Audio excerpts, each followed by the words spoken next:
Set. Places, everybody. And action.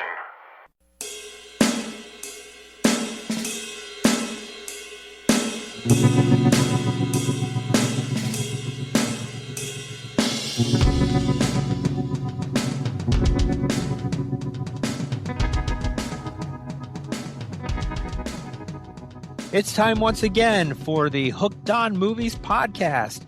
Today, we are going back to 1984 for the third release in the Star Trek series, Star Trek III, The Search for Spock. With me are Ken. Moth. Joey Chu. Bless you. And Justin. Genesis allowed is not. Is planet forbidden? Almost sounded like Yoda there. I know, Planet Forbidden it is. And of course, I am Eric, that green-blooded son of a bitch. It's his revenge for all the arguments he lost. It's my best McCoy I can do. Oh, yeah, you did sound like Yoda there, Justin. Grogu. Okay. Well, thank you, everybody, for joining us.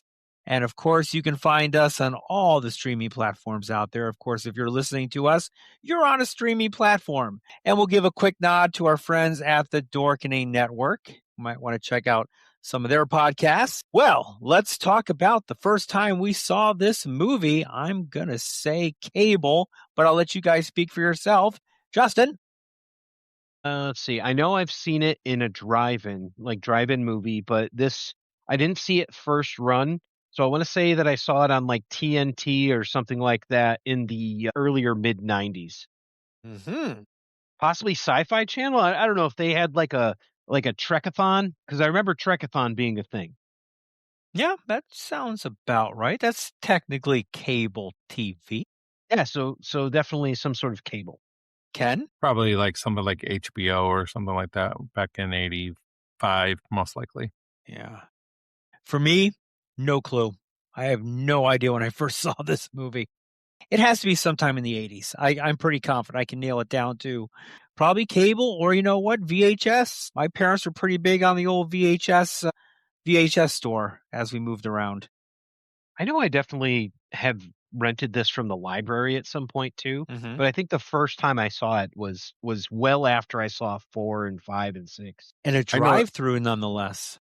Yeah, Nice. yeah, I saw it there. We used to have a good one. It's still around too in Southington, Connecticut. So check that out. Shout out to Southington. I definitely remember seeing it on cable, and I remember like in my parents' house and watching it on TV, but I don't remember exactly like the date and stuff like that. But I would assume it's probably 1985. Yeah, I was looking forward to it. Did you remember David cut his mullet? Yeah, he seemed a lot nicer in this movie. Yeah, he sure did. Well, he's a little shadier apparently, but yeah, he seemed a little nicer. Like you've never made something with proto matter. Of course. You're just like your father. So yeah, you're changing the rules. That's right. Gotta love it. I was waiting for him to like, shut up, bitch. We'll get into that because I have some of my opinions about this Savick, but anyway. Ooh. Which Savick do we like better, the one for 2 or 3? That's an argument right there. But Justin, let's talk about the particulars of Star Trek III, The Search for Spock. Or Search for More Money, as we like to joke too. I love that. So original release date, June 1st, 1984. Budget of $16 million. Some estimates range up to 17 or 18 million, but we're sticking to 16. Box office gross, 87 million worldwide, 76 domestic. So it was a hit. Number of theaters released in 1,966 theaters, which seems pretty big. So this movie had every chance to get legs and grow. That's directed back when we still had movies in theaters. Yeah. Yeah. Dude, there was a theater in every town, it seems like, right? Practically, yeah. Directed by Leonard Nimoy. Leonard Nimoy, there's an interesting part about this. He said, I went in the next morning and I put it to him simple. I said, Michael Eisner, you have 2 problems. You want me to play Spock in Star Trek 3 and you need a director. I solved both of your problems in one stroke. That's the way it went. He said, okay, now let's make a deal. So that's how he got his director's stint. And Eisner's like, no, wait, Shatner's directing. Yeah, not this round. Written by Harvey Bennett, who did a lot of the heavy lifting in the previous film there. Produced and creative lead Harvey Bennett served as the primary producer and the screenwriter, while franchise creator Gene Roddenberry served as executive consultant to offer feedback on script elements and overall continuity. I have to Did imagine. they actually let him talk in this one or no? No. No. They're like, I don't. Shut I up, don't Gene. think. I don't think he did anything, to be honest with you, because all he was doing is trying to tank the second movie, which was. And he tried to tank the third movie too. So Yeah, well, maybe he had more input this round. I don't know. The principal actors we have returning as Admiral James T. Kirk, William Shatner, Leonard Nimoy as Captain Spock, DeForest Kelley as Dr. Leonard Bones McCoy, son of David, James Doohan as Montgomery Scotty Scott, George Takei as Don't Call Me Tiny Sulu, Walter Koenig as Chekhov, Nichelle Nichols as Uhura. We've got Christopher Lloyd as Commander Krug. Is it Krug or Kurg? I don't know. Krug. Mark Leonard comes as Sarek, who is the father of Spock. Merritt Buttrick as David Marcus, and Robin Curtis takes over as Lieutenant Savik. But we have Industrial Light and Magic, ILM, handed the vast majority of the special effects, models, and matte paintings. I looked up because I was very interested to see who did the computer animation for this. And Ken, stop me if this is a tidbit or anything on this. But Pixar. okay, so I won't say any. No, I'm not going to say kidding. anything about that then. Right. No, you could say I don't have anything on that. Okay, then I will. While the search for Spock relied heavily on practical miniatures and models, it utilized early computer-generated imagery via ILM's computer graphics group that would later spin off to become Pixar Animation Studios. I was guessing.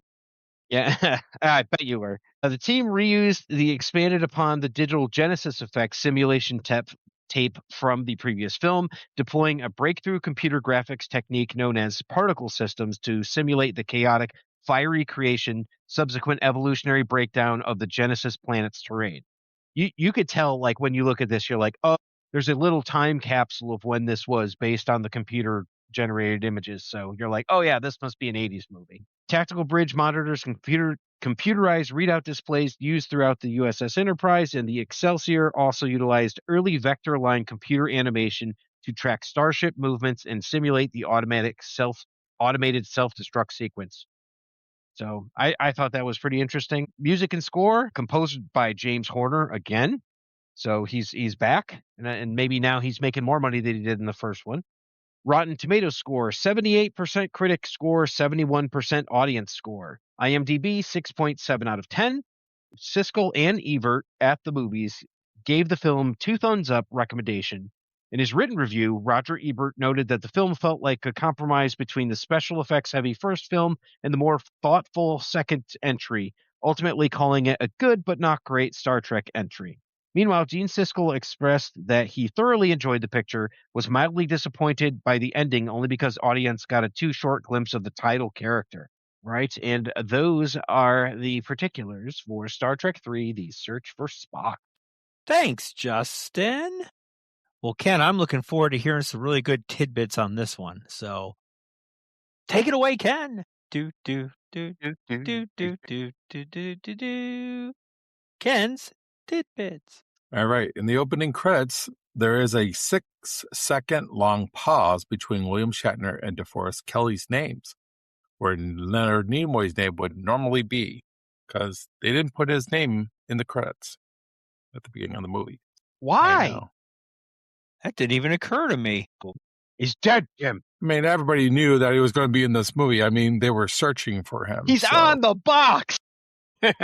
When negotiating Kirstie Alley's contract for Star Trek II, The Wrath of Khan, Paramount Studios did not offer or include any option or clauses regarding a possible sequel.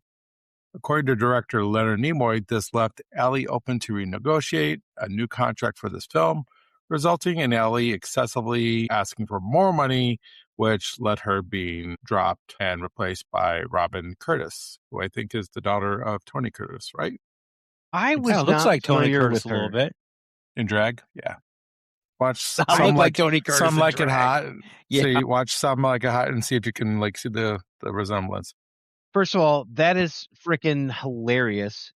I don't know, man. Like, I wasn't really familiar with her, but then I'm like, oh, she was on Babylon 5 and all that. So, and MacGyver and stuff. I think this might have been one of her first major roles, if not her first major role. Talking about Robin Kurz, though, in the Blu-ray documentary, she mentioned that Christopher Lloyd didn't fully understand how to use a communicator. He had often shouted his lines up into the air. She said an example of that was when he's like, bring me up from the Genesis planet, he yelled up into the sky so the ship could hear him. Ignatowski couldn't figure out the device. Right. This was filmed right before Back to the Future. So he went from this film to Back to the Future. So yeah. Right. The USS Grissom was named after astronaut Gus Grissom, who was killed in the Apollo 1 spacecraft that caught on fire back on January 27th, 1967, during a launch simulation test, which also killed 2 other astronauts. Do we have questions pertaining to the Grissom, or do we get it all out now? So, no, we have a few questions regarding that. Well, one wasn't in my tidbits, but the Grissom is basically the Enterprise just rearranged a little bit. So yeah, it's kind of a weird sort of like shape without those like sort of what are those nacelle chambers that come out for the engineering. Kind of an interesting looking ship. So the interior is basically the Enterprise. They just moved some things around to make it look a little different. That's all.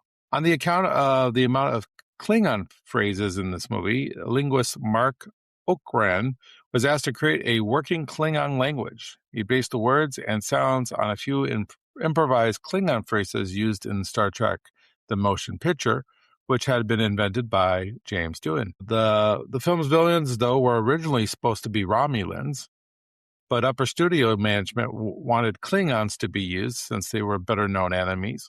And by the time the decision was made, though, the Romulan warship was already built. So that's why the ship that Krug is helming looks more Romulan than an actual Klingon What's ship. it called? A bird of prey?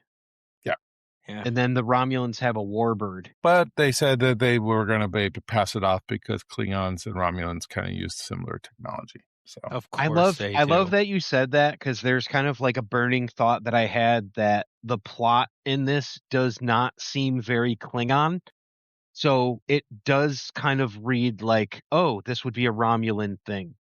Because like a Klingon is going to try to get like the world's most like destructive force ever. No, they want to go into battle like for glory.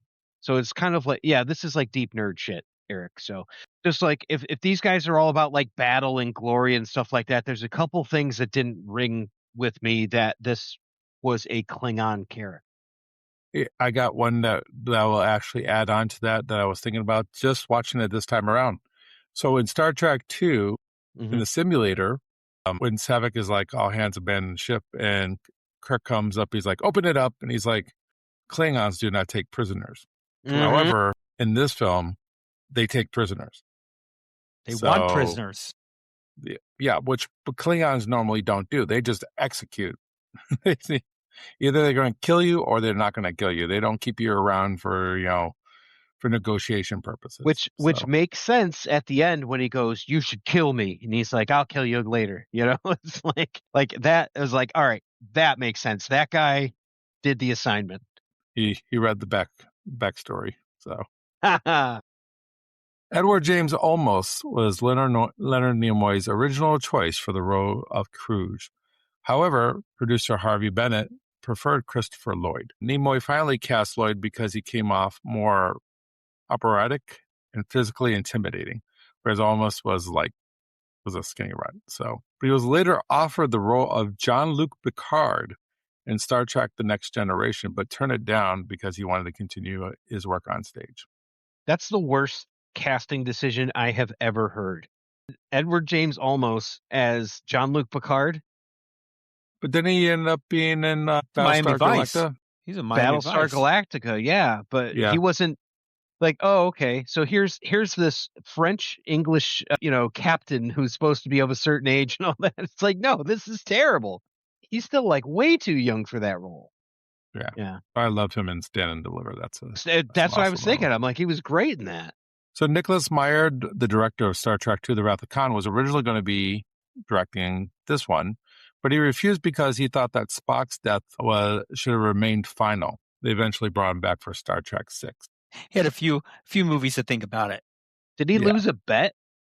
I think after Star Trek 5, I think they needed to go back with somebody who could do it 6 right. is better than 5. Like, I'm not going to give it shit, but it's better than 5. Yeah. Production was endangered by a great fire that happened at Paramount Studios, and William Shatner actually helped fight the fire and rescue a crew member before the firefighters had arrived. I heard he fought it with his toupee, put the fire out. Shatner said that his motivation for doing so was purely to save the day of shooting because he had to make it to a deadline to be able to make the shooting schedule for the new season of TJ Hooker. It wasn't because he had to write Tech War. I like Tech War. That's you really? Okay. I do like Tech War. I own the series. Nice. So, hey, shameless plug. The Man is coming to Joliet in October. They're showing Rafik Khan in Joliet, and he's going to be there for it for a Q&A. That's kind of awesome. Mm-hmm. He's 95. Harry the Lie. I always like it when my father shows up for these things. So. Yeah, your dad. You have met him. Mark Leonard reprised his role as Sarek, as you had mentioned earlier, Justin. This is his first appearance since the original episode of Journey to Babel. He also did the voice of Sarek in an animated episode called Yesteryear. It seems like he's done this multiple times before this, but he's only done it twice, and one was a animated version, and one was an episode. So it's kind of cool they were able to bring him back. So but then he comes back in The Next Generation and all of that. So. Yes, and of course in the next movie they bring Mom back, so that's good because I guess she didn't want to be there for to see him come back. All right, so this is the feature directorial debut of Leonard Nimoy being a director for a movie. He actually had done some stage and television, including T.J. Hooker. So Paramount didn't want Nimoy to direct because of due to his lack of experience, but Nimoy refused to return as Spock unless he was made the director. So there's some controversy on this because Nimoy in later years said that's not the case. In fact, he seems to go back and forth on this. So it probably is the case. It probably is. Yeah, probably is the case. So I'm Spock, damn it. I'm directing this movie. I feel like we can allow him some grace too because he was the person that stood up for the rest of the cast members.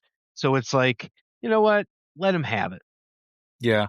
I mean, he did get, I forget what's her name, who was on the original series, a small little part in Star Trek The Motion Picture because she had been basically backballed. Yeah. So, yeah, she was. Yeah. The yeoman. Actually, she's in this movie too. She actually is when they bring in the Enterprise and they're looking at all the damage when it first comes into space dock. She's there watching. She's shaking her head like, "Wow, look what just happened to that ship." So good thing I wasn't on board. That's right? Academy nominations right there. So basically, Nimoy met with Michael Eisner, and they thought it was a great idea for him to direct. But then he didn't hear anything for a few weeks, and then Nimoy reached out to Eisner again, and Eisner's like, "Yeah, you know what? I heard that you don't like Star Trek, you hate Spock, and that you wanted to be killed off to just be done with it." And you had it in your contract. And Nimoy's like, that's not true. In fact, go check the contract. It doesn't say that I had in my contract, that I only do this to be killed off Spock. So they couldn't find that in the contract. So he's like, okay, we'll go ahead and let you direct after all. Nice. But let's be honest. He wanted to be done from Star Trek. He wanted to be killed off, his character to be killed off. It wasn't until later afterwards, from our last podcast on Star Trek 2, where we mentioned that they did some reshoots, including the Remember, so there would be the opportunity to come back if he decided to change his mind. Yeah. So and that's why I was having a hard time remembering that. I mean, pun intended. But I was like, oh, because I think maybe I saw a version that didn't have that. But he did a good job of directing, though. Like in all honesty, like watching this with an objective eye and all that, like just for the way everything's put together and all that. I mean. Maybe it's a circumstance where he just surrounded himself with the right people, but it looked like he did a pretty damn good job. Yeah. There's some things that I'll agree with you on that, and I'll disagree with you. We'll get to that in a bit here once we go into these scene by scenes, because I have some problems with some of this, but we'll get into that later. We talked about this a little bit earlier. After having problems with Gene Roddenberry trying to interfere with production on the first two movies, Paramount Studios had him effectively barred from the set during the filming of this movie. So Harvey Bennett sent out a bunch of different scripts to different people, and whatever got leaked out, he could tell who leaked it out based on what script they got. And of course, Mr. Roddenberry decided that he was going to like sabotage this movie. It's a shame. And Bennett was very upset with the marketing on this because he was trying to keep the Enterprise from being destroyed a secret, and they used it in the trailer. That's It's so like, dumb. yeah, he's like the biggest surprise, and you're going to use it in the trailer. But that's Now they what get destroyed in every movie. Yeah, right. But I will say this before we get into it deeper. This is my favorite version of how the Enterprise should go out on its shield. But that's all I got for Ken's tidbits. So now it's time for Eric and his plot. Star Trek III, The Search for Spock. After the events of Star Trek II, The Wrath of Khan, Admiral James T. Kirk and the crew of the damaged USS Enterprise return to Earth, grieving the death of Spock. Spock's body, placed in a torpedo tube after his sacrifice, has landed on the newly formed Genesis planet, a world created by the experimental Genesis device. On Earth, Starfleet decides to decommission the Enterprise and forbids Kirk from returning to Genesis. At the same time, Dr. Leonard Bones McCoy begins behaving strangely. Spock's father, Ambassador Sarek, reveals that before dying, Spock transferred his living spirit, or Katra, into McCoy's mind. To save McCoy and properly restore Spock, Kirk must reunite Spock's Katra with his body on Vulcan. Kirk and his loyal crew defy Starfleet orders and steal the Enterprise and head back to the Genesis planet.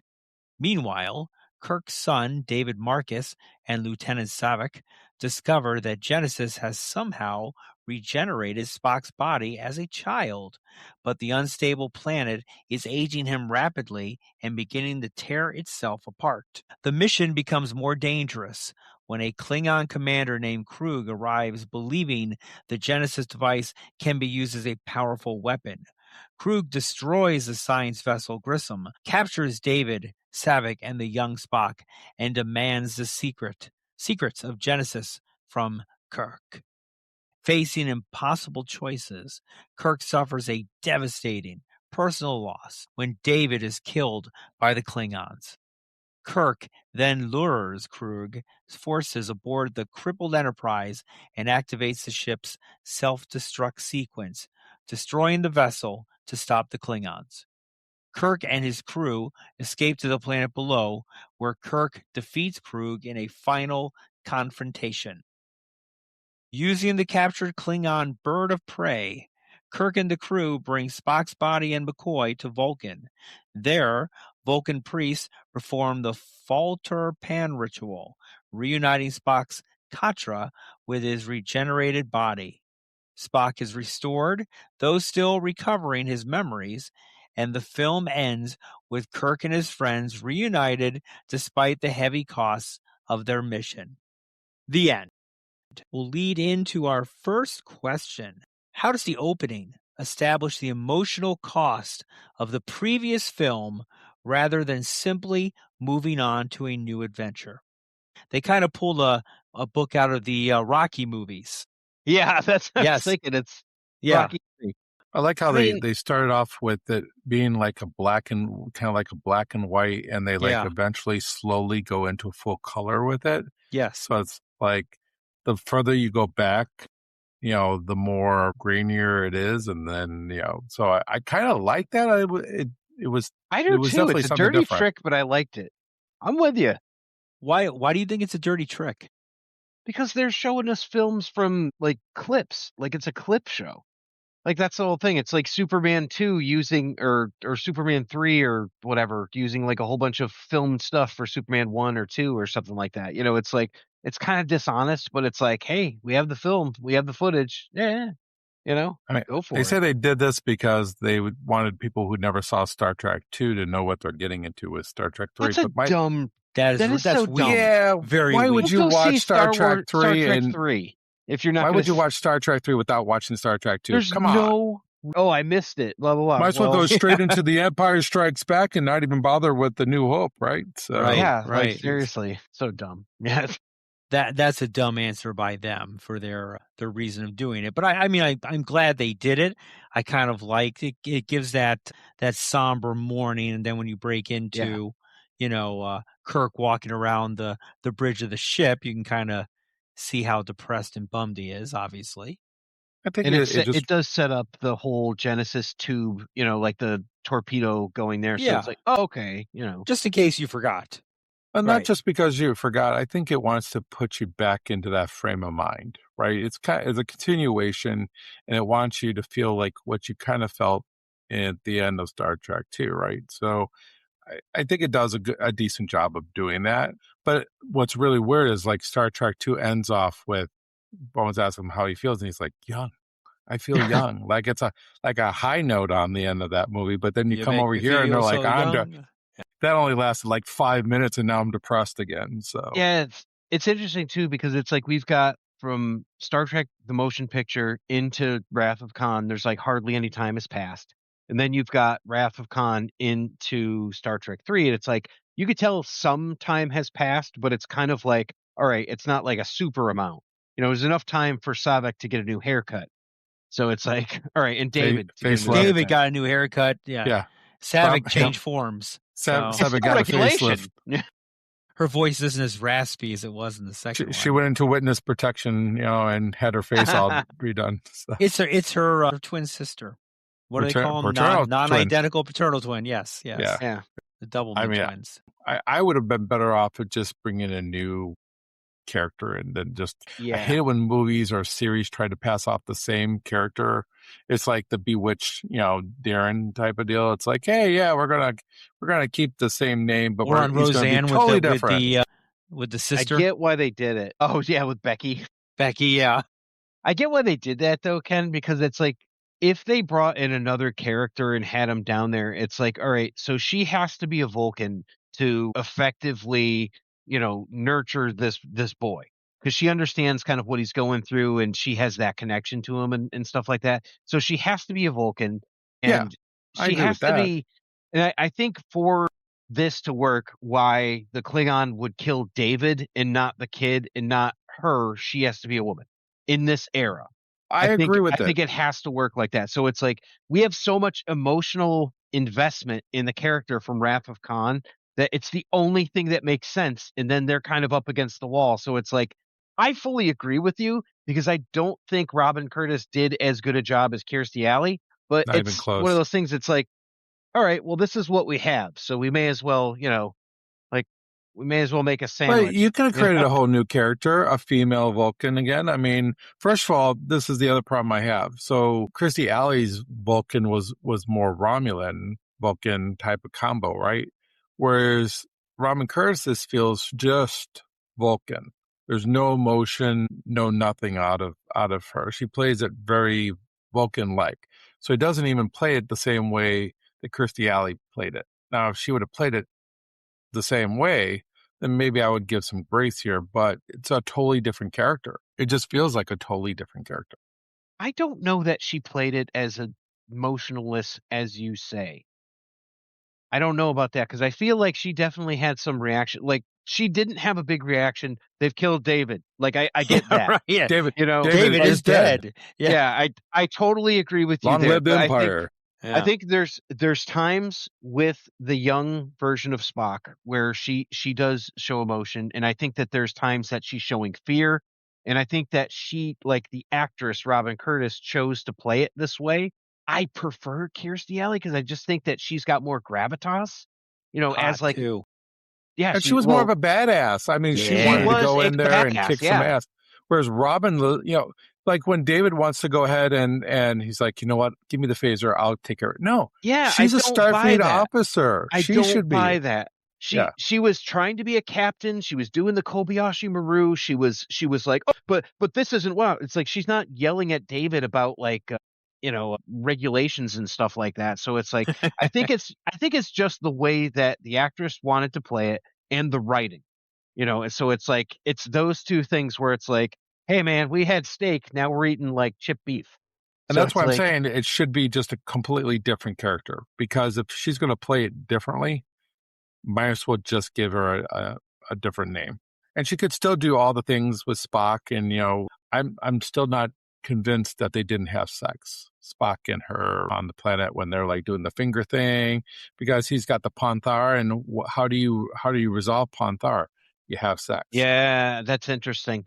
Yeah, I don't know. And they're because lying together, sleeping together at the end. So, and there's some smoke. So I'm wondering if they had some I ciggies totally afterwards. missed that. I don't know, man. Like I saw her as more motherly for him, and I I thought must do. have that missed that at the Star Trek convention. Wow. I thought she was having a relationship with David.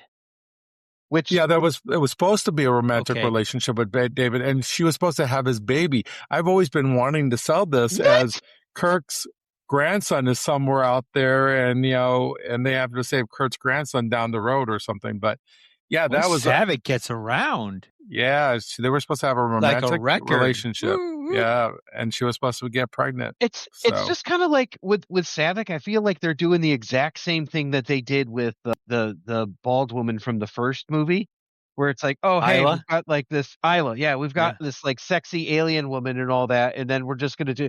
It's like, all right, could you give her some agency? Could you make her do something? And the only thing that they could see to really do with this character in this movie is be like, hey, can you be a mother to this guy who's kind of like rapidly aging and doesn't understand that? It's like, oh, okay. I guess Right. we could do that.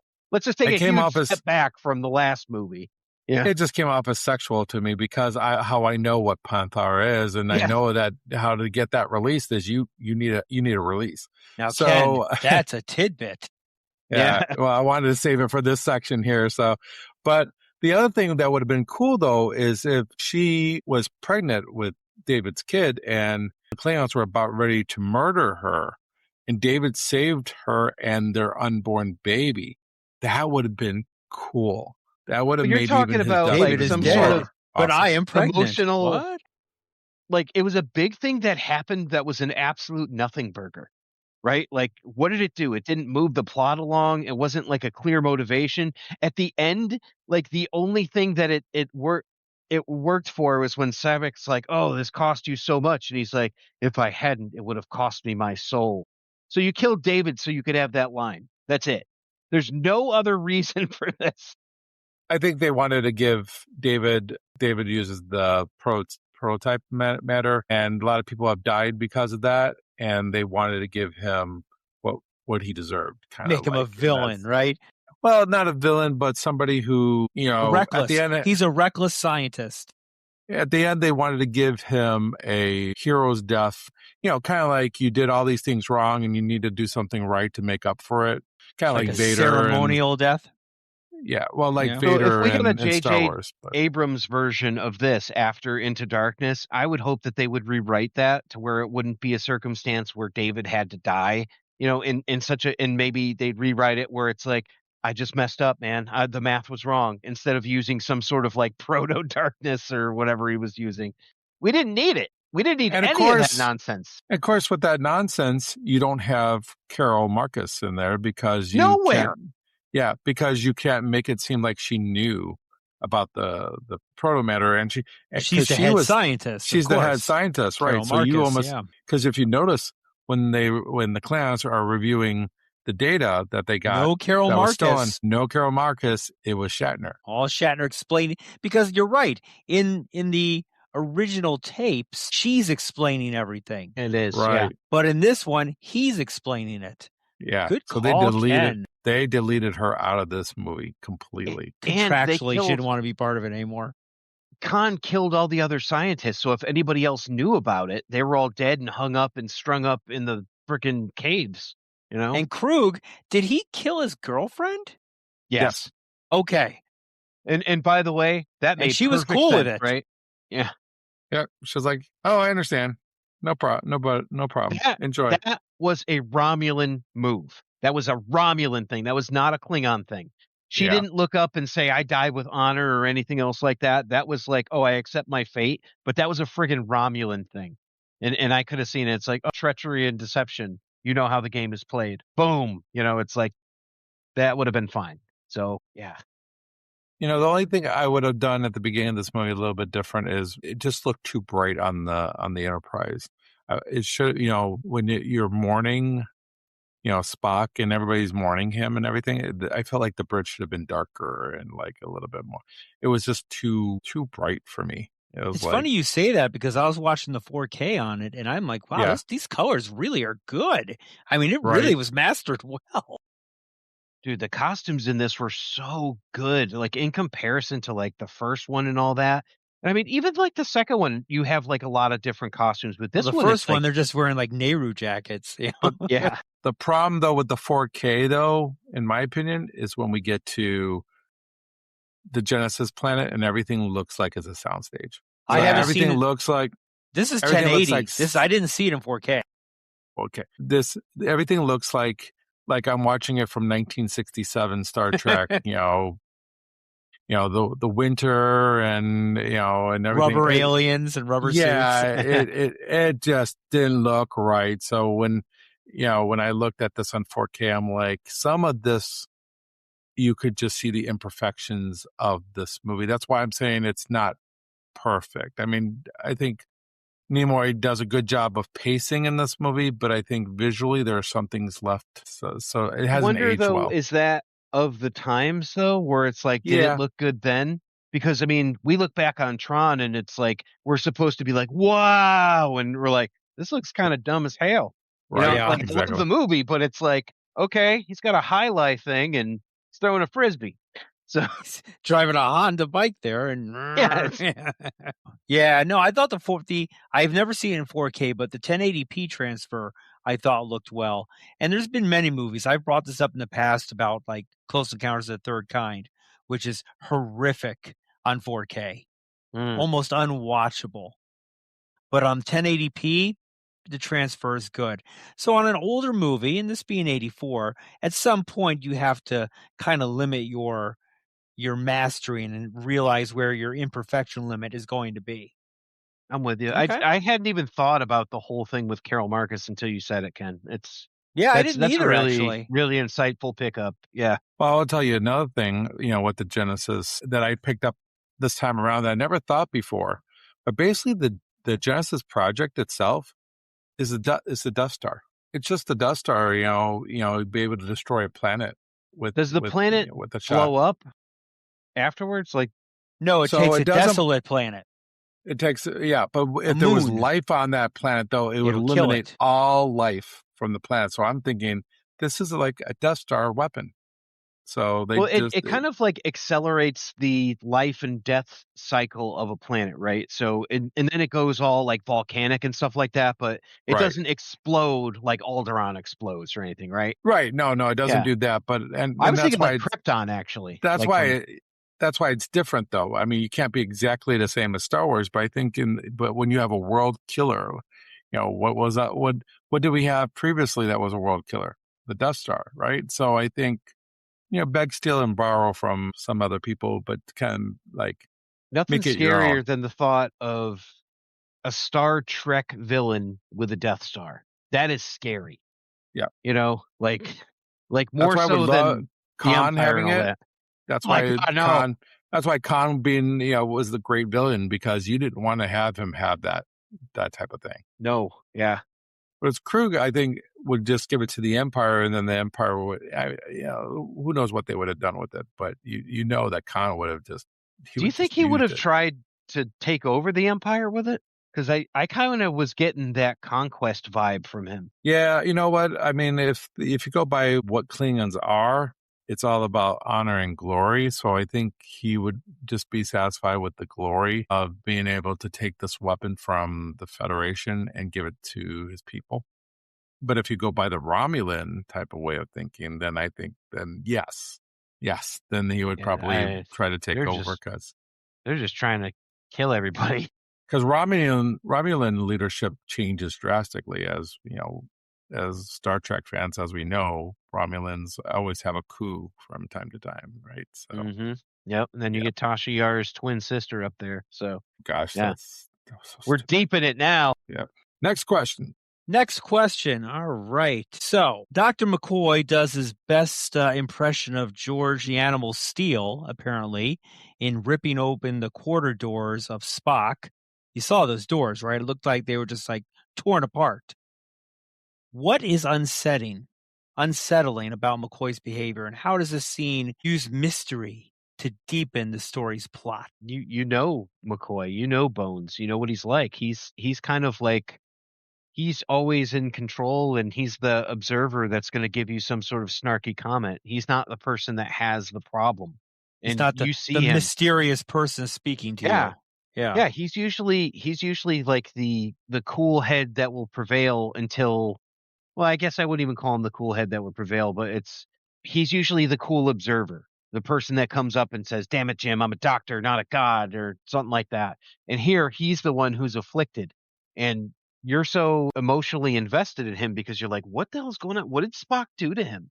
And you But can tell. ironically enough, I mean, Kirk doesn't even really put any of the, I mean, I know he doesn't know what happened, but he's not putting the dots together, even like, this is not normal of Bones. What's going on here? Yeah, that's a good point. You know, it's just like, okay. I really like DeForest Kelly playing as like the Spock thing in this. I thought once again he steals the freaking scenes he's in. He does. So. Well, he's probably the best actor out of the whole bunch. You know, he's been a character actor for a very long time. He's been in westerns, you know, in the 50s and 60s before he became the Doctor in Star Trek. So yeah, he's great. I would have liked to seen a little bit, maybe his voice be taken down a little bit when he's like talking to Kirk. You know, I love the eyes. The eyes are like bulging out of his head, basically, and climb the steps of Mount Salea. That should be your first scene. Why would Bones be talking about Vulcan and Mount Salea? What the hell, right? Well, it could just be a nervous breakdown, though. So I mean, that's what they think it is. And that's what they play it off with. And you know what? Here's the thing: if you hadn't seen the movie before, you know, Star Trek II, then you don't know what's going on. You don't. Stuff that we got at the beginning of the film didn't really show us that. But if you saw Star Trek II, you kind of know exactly what's going on. You kind of know that Spock did something to him, and you're putting the two together, saying to yourself, this is our gateway to bring Scott back. This is important. This means something. It's also the title of the movie, Search for Spock. So it's like, what do you think this is going to be? So it's like we know that as the viewer. So, you know, but not if we didn't see the previous movie, we might think it has a part of it, but we don't have to know what extent. I think we have a good idea to what extent because of the Vulcan mind meld. You know, you have to be a little bit into Star Trek to really get that. If not, then that's why you have the explanation later on when Sarek and Kirk are reviewing the files and stuff like that, right? Yeah, and just kind of like going through everything with the explanation dump, you know. So Nimoy feels like there's some type of bridge that he has to gap between non-Star Trek fans and Star Trek fans. But I'm telling you right now, only Star Trek fans are watching this movie, at least initially, right? Because why would you jump in here as your entryway to Star Trek? It just doesn't make any sense. If you liked Wrath of Khan and you weren't a Star Trek fan, I feel like you left that movie a Star Trek fan.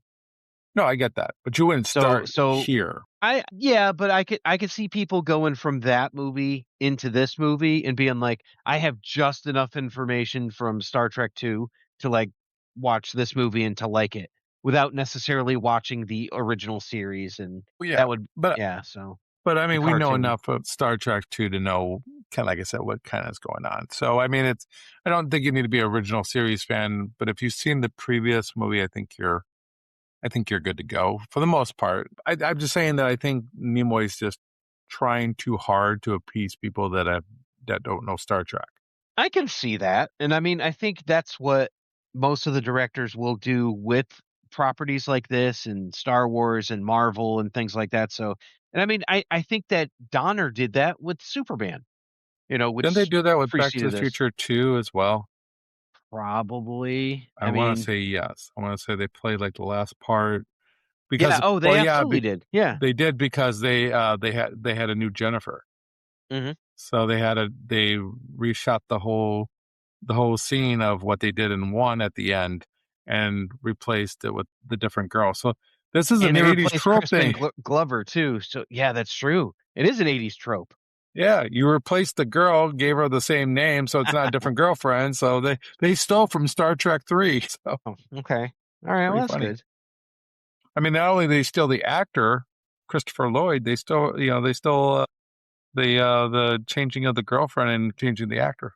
We had a good time discussing that one. Eric, what's your next question? Starfleet orders the Enterprise decommissioned. Why is this decommissioning of the Enterprise such a powerful blow to Kirk and the crew?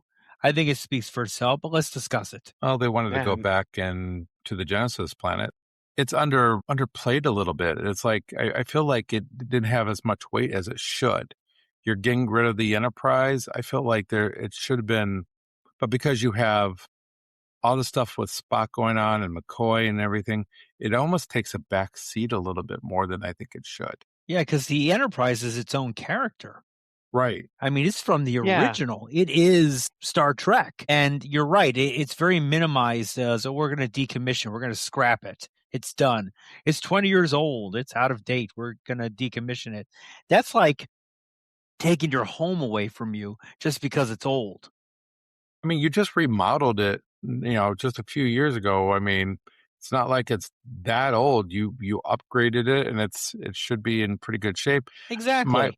My thing is, then you get to the scene where they're back at Kirk's place, and they're like, honoring their dead and stuff, and they're like, it's going to be decommissioned, and they're like, are we getting another ship? Not, oh no, not the Enterprise. No, they're already talking about, hey, we're going to get another ship. No, you don't treat the Enterprise like that. You treat it with respect because you've been on that ship for like 20 something years, and this is how you're going to repay it. Screw Chekhov for even saying that. That's It is. And It is a little doesn't it have to disturbing. be? They're like, yeah, they weren't worried about their careers at that point.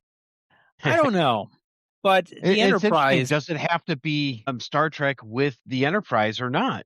That's the fun part. No, it doesn't, but it sure helps. There was an idea of them moving on with Star Trek without the Enterprise. That like the Excelsior might have been the next ship. There was already talk that Sulu was going to be the captain of that ship as early as Star Trek 3. Real Star Trek fans look at it as a character, and for Nimoy to kind of, I mean, later on he does the right thing, but I mean, initially, I feel like there needs to be a little bit more disappointment here that they're going to get rid of the Enterprise. Do you feel like obviously that plays out a little bit later. There could have been a bigger reaction, you think, even though there was only like a couple of them? And I know Kirk is feeling it from just having lost his son and making a quick decision and all that. Scotty, of course, is going to be the one who's the most distraught because he loves the Enterprise. That was like his life's work. But I mean, new beginnings, and I think the way that they did it's pretty good. I will disagree with you that it's the best way an Enterprise has been destroyed because I think First Contact has that for me. Still pretty cool. Okay. So the Genesis Planet Investigation. What makes Genesis both wondrous and dangerous? Why is it such a great invention, a great discovery, a great tool? And why is it the most dangerous thing ever produced by man? I think the set kind of sucks. You think the set kind of sucks?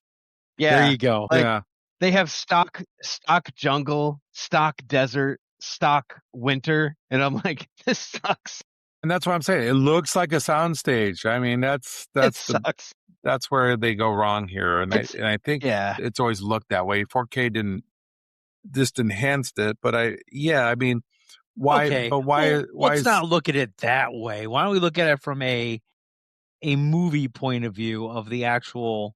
I know the special effects blow a little bit. I get it. I've seen better jungle in Pee-wee's Big Adventure. I was like, it's like John Larroquette.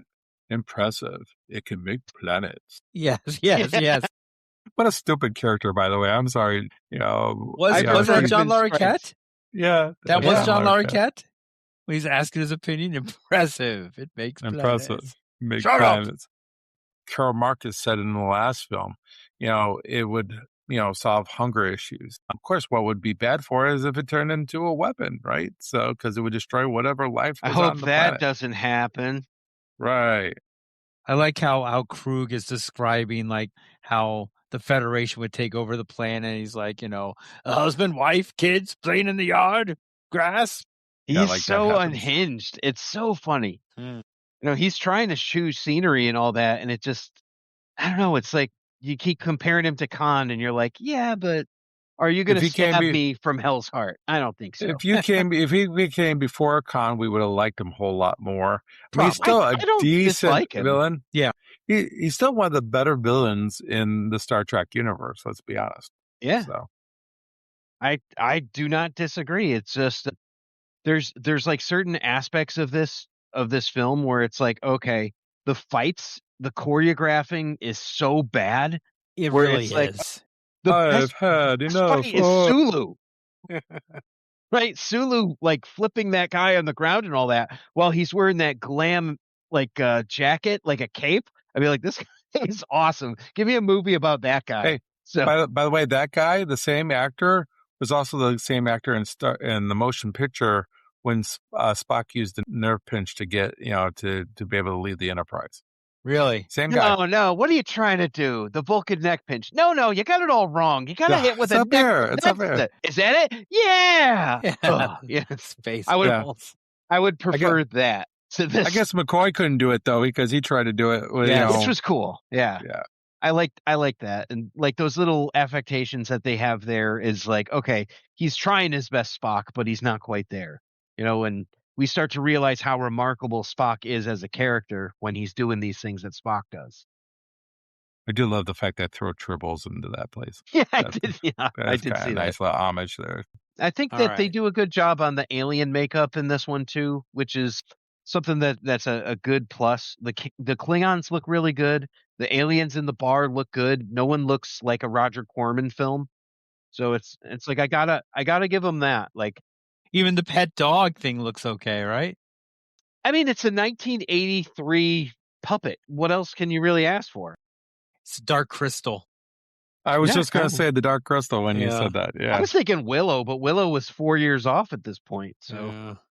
So obviously Genesis is more dangerous because of what it can do or because of what people want to do with it. Or both. Klingons learn about it. They want it. They got it. What are they going to do? yeah, that's what I was wondering about, because is it a circumstance? Everybody seems to know about Genesis, but you're not allowed to talk about it. Right. But- in public, right? Yeah, but it's like one of those things where people know it.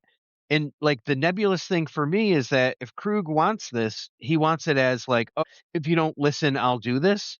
But he seems like Khan, where he's the guy who has the willingness to use this. Because he's like, oh, just to show how serious I am, I'm going to kill one of the hostages. Whoa, wait a minute.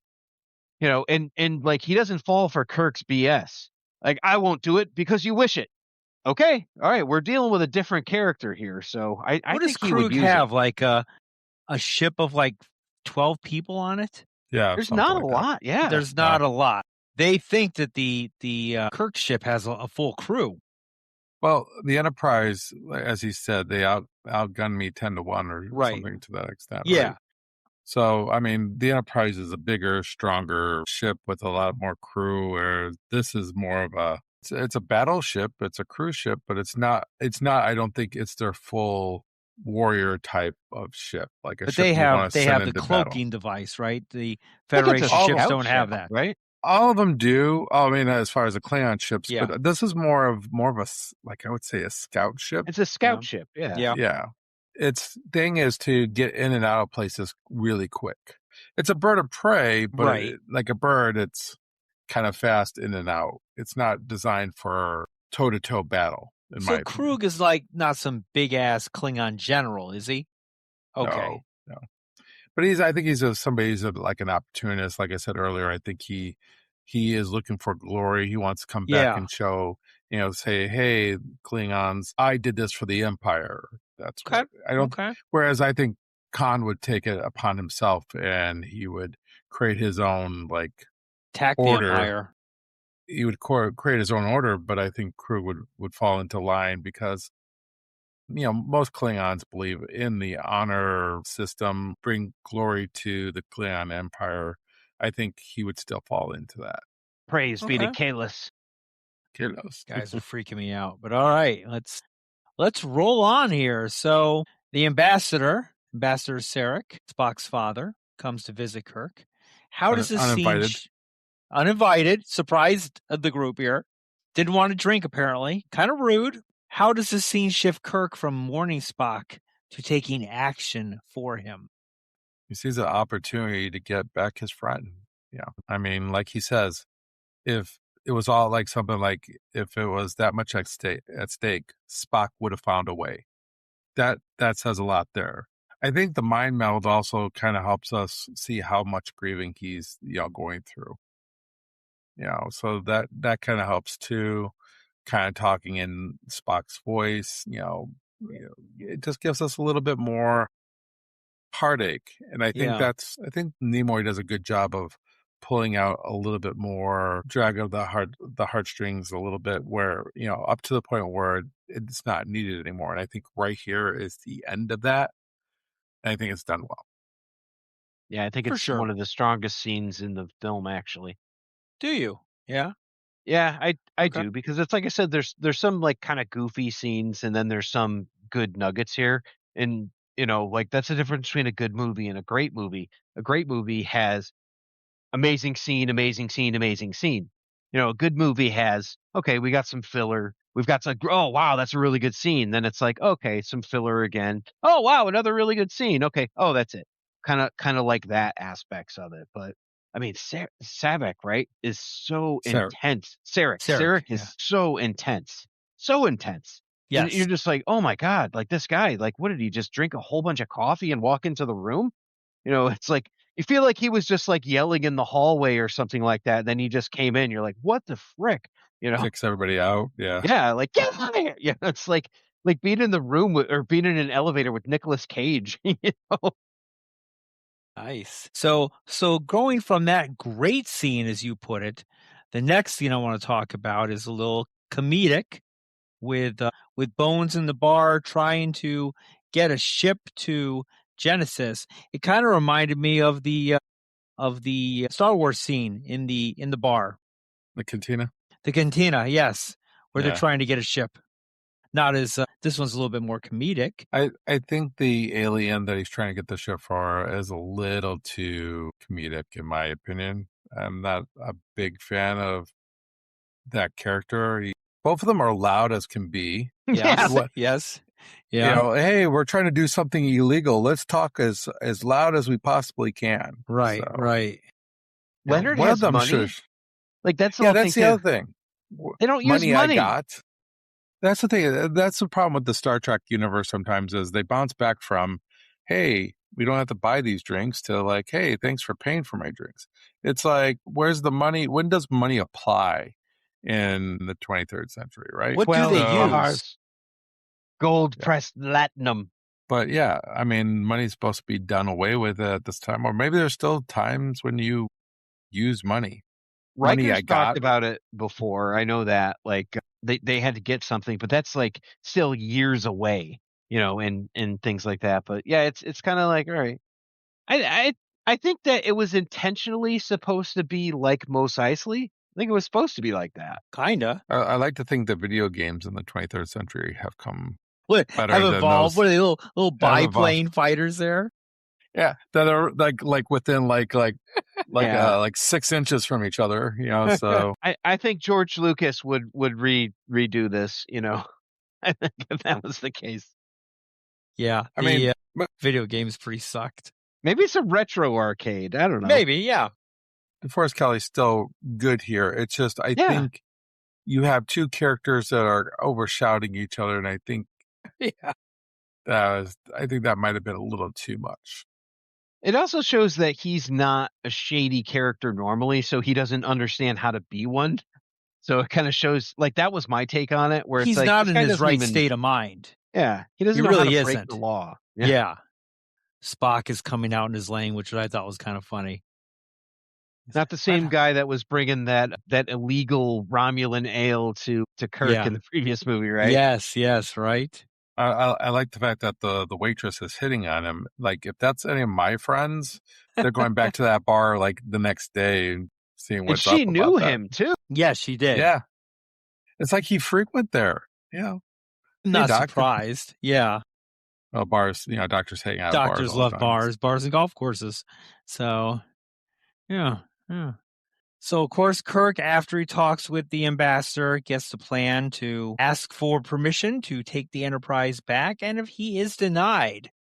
So, would Kirk's choice seem reckless, heroic, or both? First, I want to say that this part is filler. Yeah, You I didn't don't need think to ask. Yeah, we Yeah, knew he was right. going to do it Yeah. anyway. You could have gone straight to, hey, what's the word? The word is, no, but I'm going anyway, right? You didn't have to have that conversation going back and forth. He doesn't need to know about what's going on with Spock. I It's mean, like, look, they gave me the keys to the Enterprise. Yeah. we don't need another negotiating scene. We just had one with Bones and that alien. We don't need to have another negotiation scene. I just feel like this is an easy cut from this and made it a little bit of a tighter movie. I'm with you. I think that's a great idea. Get rid of it altogether. It doesn't add anything to the plot. Gone. True. I would agree. But as far as the, what does it make him? I mean, I think it's complicated to a certain extent. I mean, I don't know if it makes him a hero per se, because this is something being done out of selfish reasons. You want your friend back. You're trying, granted, your friend has given up his life to save all you. And so I understand why he's doing it. So I wouldn't go hero in this situation, but he also is endangering people. I mean, he's going against orders and people are going to get killed. And we talk about the end, at what cost? The Enterprise is destroyed. Granted, it was going to be decommissioned, but, one of our favorite characters in the film is now gone. So Loyal to I a wouldn't fault. go here. These guys, like, they're doing this all based on loyalty, and they feel righteous, about it to the point that they have a moral high ground to do this. So doesn't matter what they're doing is illegal. Doesn't matter that the answer is no or anything else like that. I don't think that technically makes them heroes, but it makes them relatable, and it makes them, characters that you can look at from like a virtue standpoint and be like, yeah, this guy's doing the right thing because of his friend and all that. I don't know how much sense it makes, but it makes more sense after you realize that McCoy has a problem and he's probably not going to get better, and it affects what's going on with Spock, and you had wanted to go get him anyway. So it's more like, okay, these points are lining up, so now my course of action makes sense rather than just sitting back and cooling our heels and whatever. Right, because What they want to institutionalize him. I don't think they know that at this particular point, but I will say this. What's the harm of having Kirk being taken to Grissom and work with that ship? I mean, he's an admiral, for crying out loud. It's not like he's a captain here. I He's think it was a still an pissing admiral. contest at that point. Yeah. That's what it seemed like. Maybe so, but it seemed like they treated him more of a captain-like character than an actual admiral in this movie. Yeah, I do agree with that. Like, and it's weird too because they kept calling Spock Captain Spock. I'm like, are you trying to remind us? And everyone's commander, Commander, Commander Uhura, Commander, Sulu and stuff like that. And Yeah. I'm like, all right. But then you like go out of your way to kind of like marginalize Uhura and be like, oh, this is the dead end of space and all that. And I'm like, right. And that's kind of rolling into the next scene there. Which character's decisions feel more meaningful and why when the Sulu. crew reunites? I mean, which character do you like Sulu's the best? I'm kind of partial to that too. I like Sulu because like he's down to clown. He is down to make trouble for people. He's sitting there just like walking around with his cape on, like flipping people and shit. You expect him to like the all brown leather suit. He has cool. a Lando kind of look. Yes, to him, right? Yes, very Lando. Yeah, good point. I like him. I wish Uhura had more to do because she was like part of it and all that. And it's like we get the idea that it's like, oh yeah, I'm gonna do this, and like there's always more under the surface with that character. She planted herself in the perfect spot to get them the ship that they need to steal, and then she's the one that puts herself out there. It's like, honey, get in the closet. Like, oh yeah. And what does that mean? What does that mean? All my hopes? Is that what she says? Well, it's like good Admiral, luck. all my hopes. It's like good luck. I Yeah. hope everything works out. I think what would have been nice to have for her would have been showing her how she escaped. As soon as they found out it was her, that she found a way out of there. Because how did she get out of there, right? So, but I mean, let's put it this way: this is more lines and more screen time than she's probably ever gotten in the other two movies. So until 4, when everybody actually gets lines. So Right. Actually, my favorite one here probably is Montgomery Scott, because of the fact that, first of all, he tells the computer up its shaft. And then on top of that, he sabotage. He sabotages the Excelsior. Yeah. Dennis think Dennis Nedry from Jurassic Park. Yeah. So I do think there's something to say about, at length, who actually put themselves at the greatest risk here was probably Montgomery Scott, whereas Chekhov just seems like he's along for the ride. Well, yeah. Well, he's just kind of that guy. Yeah. By the way, they put a worm in his ear, all kinds of stuff. By the way, the computer voice on the Excelsior was Leonard Nimoy's voice. Was it? So, okay. Okay, I got to talk about the Excelsior, because this is the most boring ship I have ever seen in my life. The crew is milquetoast, vanilla, white paper. Like, oh my God, how did that captain get that commission? Nobody has any inflection or anything else like that. It's like they may have been on journeys to like find paper clips. They were so friggin' dull. And then it's like, oh, red alert. We're in space dock. How can you have a yellow alert? Yes. No. See, that guy, that was Doogie Howser's dad. That guy was fine. So no, I'm thinking the Grisham. I'm sorry, the Grisham. Oh, you're thinking of Grisham. Okay. My God, that was a pretty ship. Even the captain was kind of like. Well, that's more paper. that was a science spaceship. That wasn't even a battle spaceship. So I could understand why he's a little bit more laid back. He got a ceremonial post or something like that, because that guy was less qualified than Cameron from friggin' Ferris Bueller, who freaked out. Like, what the heck, man? I'm just like, who's this guy? And this is what I'm talking about when there's great scenes and good scenes. That was another scene where it's like the model of the ship was awesome. And I'm like, wow, that's cool. I want to look at that. I want to see that. Then we get that part and it takes me right out of it. And then they got blown up and I'm like, I don't really care. It's like, I did want and you know what? Neither did David. Nobody cared. Savick didn't either. I think they were destroyed. Okay. Must be an invisible man. She didn't care about David dying either. So I mean, come on, give her a break. So. And I mean, you don't expect like the reincarnated body of Spock to care, but it's like someone be a freaking character in this movie and react to the stimulus. The character cried at Spock's funeral, for crying out loud. Show some darn emotion. That's why I have a problem with Robin Curtis's portrayal here. But anyway, I'm with you, man. Not to lead the witness on what my review is going to be, but wow, okay. I mean, it's not going to be like shocking or anything else like that, but I mean, there's something to be said about the odd Trek movies. It always is, I was going to say, what do you guys think of the Enterprise escape sequence? Do you think it's kind of a cool scene? It's not a traditional battle scene, but it is a little exciting. Yeah, it's fun. I think this is a good scene. Yeah, I think there's some times where it looks too muddle, like we're playing with models a little bit. And I think that has a little bit to do with age and, 4K restoration and things of that nature. But I think the idea of it, I mean, they don't have the security code to unlock the door. And of course, it's the last second they finally are able to open the doors and stuff. It's an older code, but it checks out. Exactly. That's right. Yes.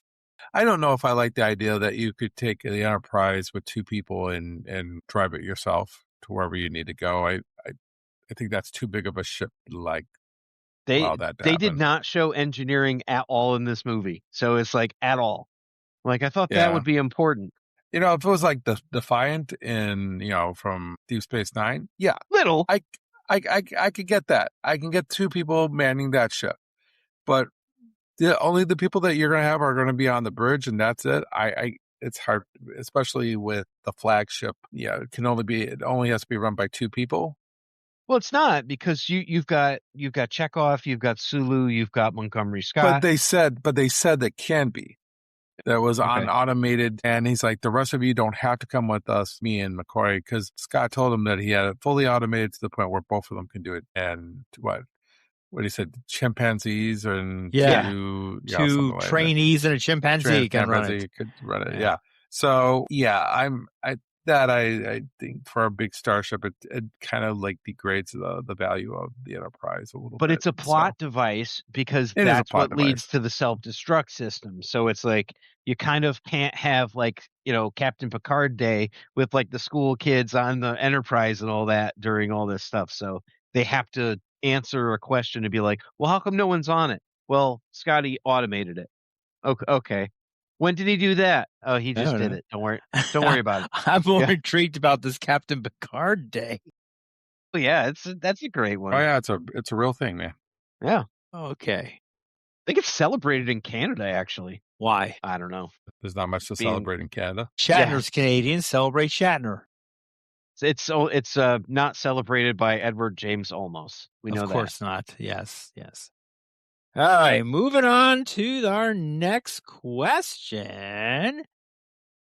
We're going to kind of roll around here into because we've already talked about the Grisham. I don't know if you want to talk about the Grisham anymore, but we're going to roll into the discovery of Spock's regenerated body. The team goes down there because the planet's unstable and the Grisham's unstable. So what does this scene suggest about the unintended consequences of Genesis, specifically the conversation that Saavik and David have? The corpse, it seems to be a Vulcan boy about 9 to 10 Earth years. Yes. Wow, that's really remarkable. That's really remarkable there. Dialogue here is really bad. Yeah. Do you think he's radioactive? No, Dr. Marcus thinks he's not radioactive. No. He's fine. He's cool. Yes. It's like, got a third arm, but that's all we see. So he seems to be aging a year every 8 minutes, but other than that, he's good. He's a little angsty, Yes. I think this, for me, out of everything, it just so many convenient things to make this all happen, to regenerate Spock and have him grow eventually to the exact age where he would have died. The planet just says, hey, I'm gonna self-destruct and I'm gonna take you from a newborn basically to where you were when you died. There's just too many conveniences here for me to really. So your problem is story, is what you're saying. Little plot line there. Could have been done a little bit better. I mean, why couldn't you just regenerate a body without having to go through a whole life cycle? Because you want to show that he's rapidly aging and that the planet is aging as well, and it's going to eventually, that's your ticking clock.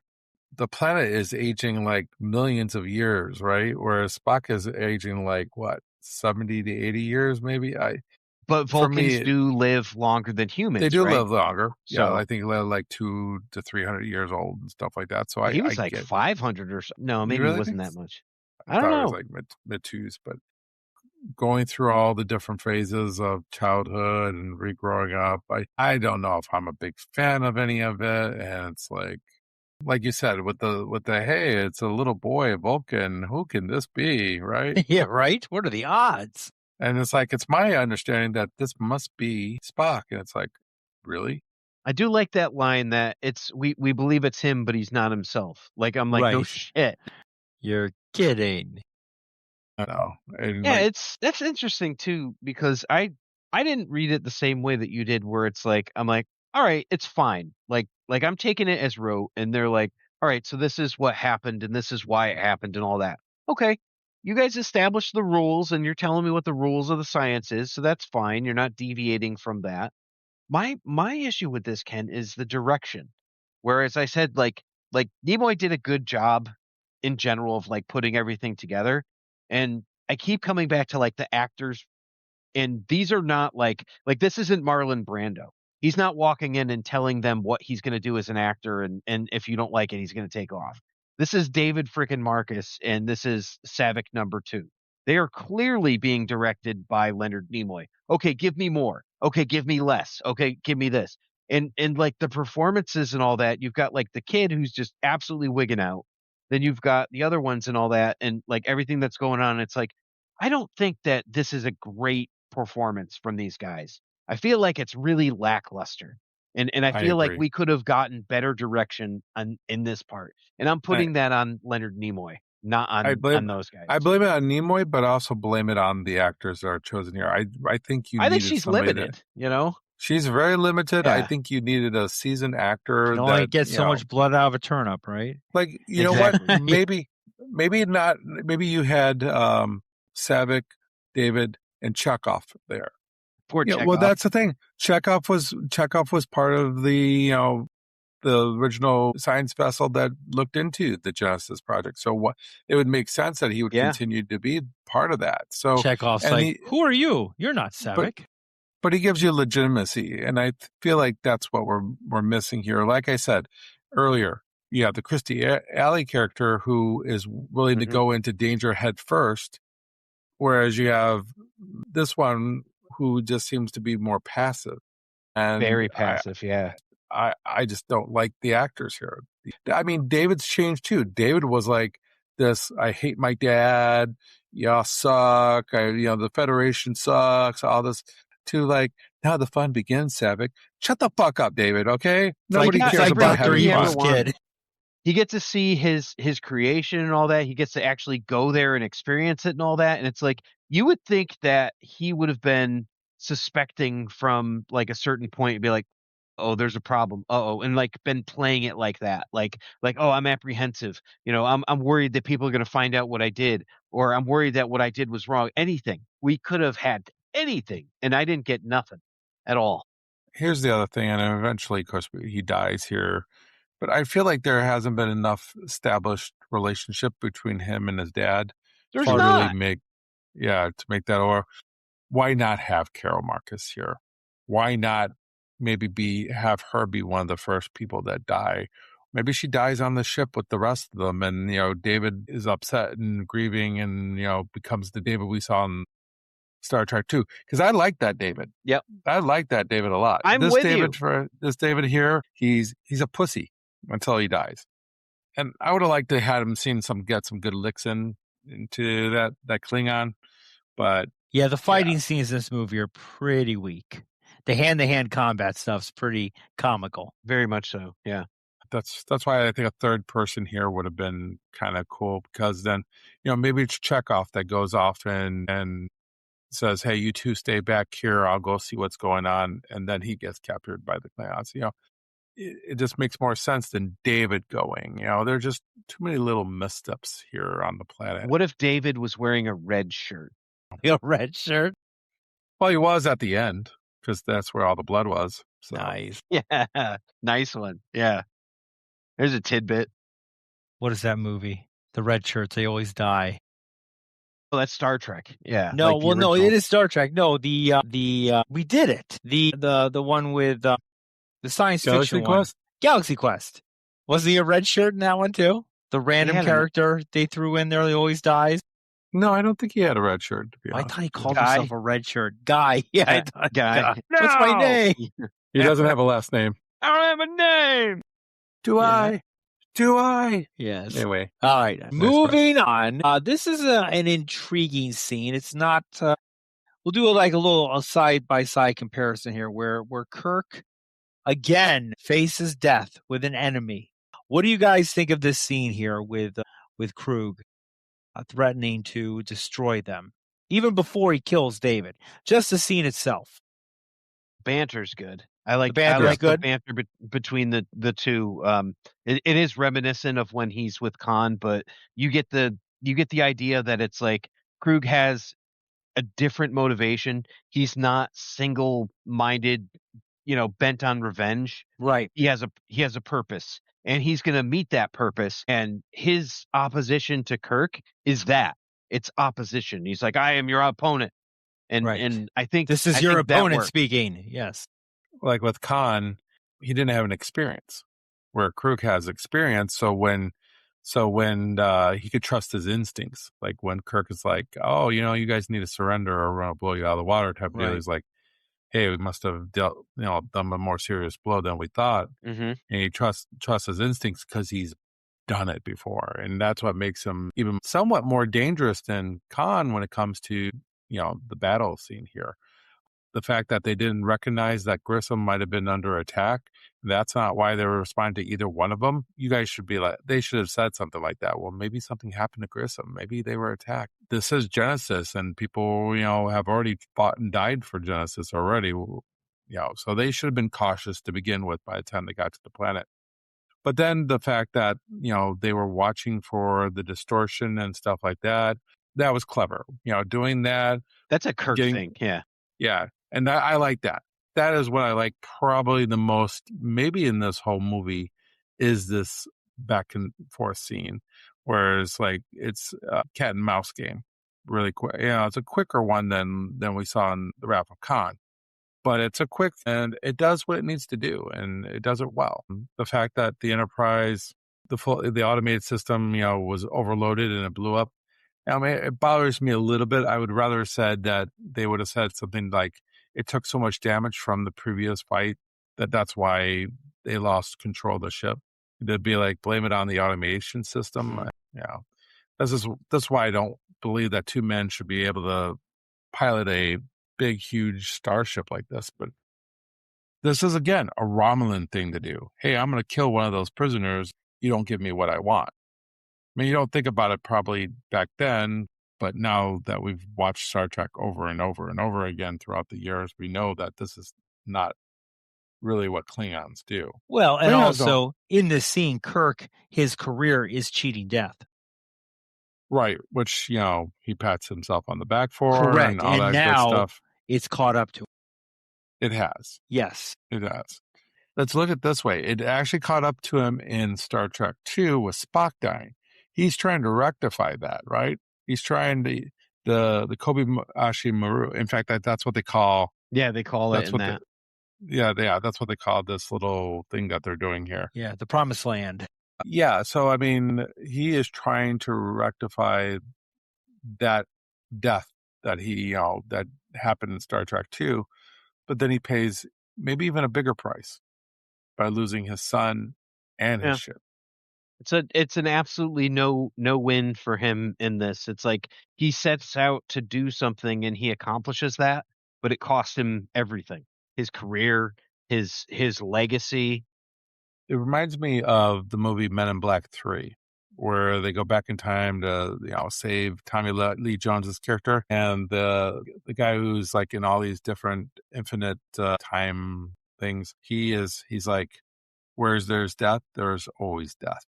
And I kind of like, that's what I think when I think of this, is like you traded one person's life for somebody else's. So, somebody had to replace that death. It would kind of remind me also of Final Destination too. You try to cheat death, but eventually death will get somebody, maybe not you right there and then. That is way deeper than the surface level aspects of what we get on how David gets like unceremoniously killed. I'm a deep guy. What can I say? He could have been hit with a rock, or he could have like died accidentally off stage or something like it all would have been the same. It's off stage. Okay. Yeah. I actually think Carol Marcus would have been a better person to die in this particular case.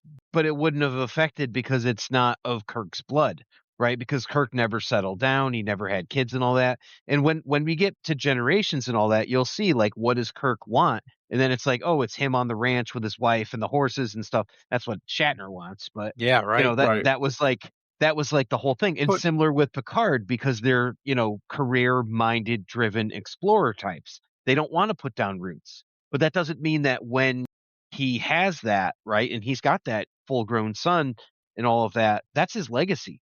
That's something that he leaves behind, and that's going to be a really big sort of thing. And for it to just like Spock was more mourned than my own son, which I never knew. Yeah, I mean, I understand what you're saying. I think the reason why I like the idea of her dying in the situation is, and you set it up correctly, like, hey, she's on the ship. We've talked about, when she gets back that we're going to get together. Maybe they have a scene where they're going back and forth on about, what's going on with Genesis and stuff like that. And then that's taken away, because one of the greatest scenes of all time when it comes to Star Trek is when he's doing I'll just say Joan Collins' character, and she dies, and that could have been the love of his life, and this could have been the one that got away. Because remember what Bones says is in Star Trek 2, when it rains, it pours, and he talks about open wounds, right? So that leads me to believe that this was a serious relationship in his life. I'll pose it this way, though. Kirk cares about Starfleet, and he cares about the mission more than he cares about Carol Marcus. And that was why it lost, because his ambition to seek out new life, new civilizations and all that was more important to him. And I think that is part of the anchor that all of them have, and that's why Spock is so important, because they were all sharing this same mission. And again, this is me reading way more into, like the subtext and all that, but to me that's that connective thread of like, why do you love Uhura and Chekhov and Sulu and Spock and Scotty and Bones? Like, that's your crew, that's your life, that's your family. Like, David should have been more this because he was legacy. And I know that wasn't even the question that we were asking before, but it's just like, it still sticks in my craw that it's like, you don't care as much as, like, you said it Well, 5 times and that was it. But you 1.5 movies mourning Spock. I think they goofed up in the beginning, like I said, how I said about Karen Marcus. Well, you could have done the same thing with David. At the beginning of the movie, you could have had them showing that they're even connecting even more. They don't talk until the end where he goes, what happened? I screwed up. Okay. But if you showed that, hey, when I get back from, the Genesis planet, can we go play some catch?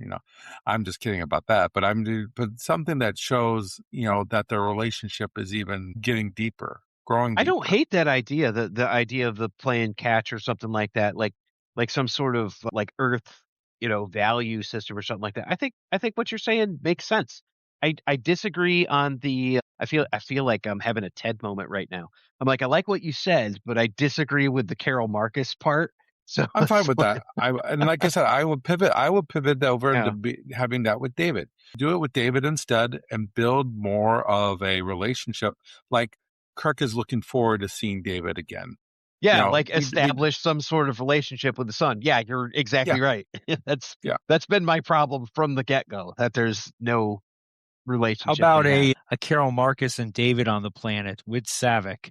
They could be the third. That's what I was saying. And Carol Marcus and David could be arguing like, you cut corners on this, David? What the hell? That would have been, that would have been even better, Eric. That would have been better. How'd you hide this from me? Stuff like that. Right. Yeah. And she doesn't talk to him. Like, she shuts him out while that's all going on. And it's David then saves her life. Yep. His mom's life at the end. Yeah. You freaking nailed it. Yeah. That would have I would have liked that a lot more. Hindsight's 2020. Unless right? Savick was having his baby, then you switch well, it of over course, to that. you can't beat that one. Well, if she stayed in the ship, That's why she stayed back in Star Trek 4, didn't go with them. She stayed on the planet Vulcan to have his baby. That's what I always said.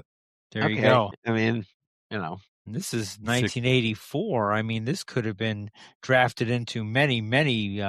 We never see or hear from Savick ever again. No. You wish. Well, Enterprise goes bye-bye, dissolves into the atmosphere of Genesis. A very touching moment. I like that scene with James Horner's score behind it.